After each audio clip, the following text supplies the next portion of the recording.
I'm Rabbi Isabel de Koninck. I'm the Executive Director of Hillel at Drexel University, and I'm here to offer you 2 minutes of Torah.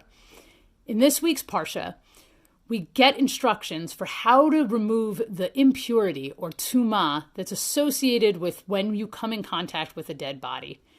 We're told that in order to be purified, we need to engage in a period of quarantine and then bathe in waters that are mixed with the ashes of a red heifer that has been ritually slaughtered and burned just for this purpose.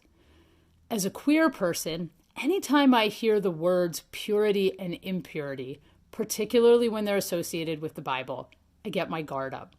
Too often, those words are code for good and bad, clean and dirty, fit and unfit, and more often than not, queer people are associated with the negative side of those paired adjectives. But in our Parsha, impurity comes from contact with death, and everyone experiences death. Death is no more clean or unclean, good or bad, than life itself is. So what is impurity really?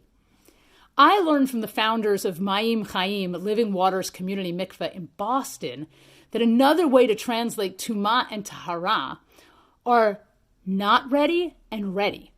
Ready for what? Ready for community. This June, as we celebrate Pride, I'm thinking a lot about what the idea of being ready for community means. I'm thinking back to my first Pride and what it meant to be able to be a part of those celebrations and how it ritually and symbolically affirmed my readiness to be a public part of queer community. I'm thinking about the legislation today in our country that seeks to limit the access of trans people to the fullness of community. And I'm wondering, what will it take our society to be ready, to let go of our not yet readiness, and to fully embrace trans people? And I'm thinking about the pandemic we've been in and how it has profoundly shaped our sense of readiness for community. And as we begin to be able to enter community again, I'm trying to be gentle with myself and others as we make that transition from not ready to ready.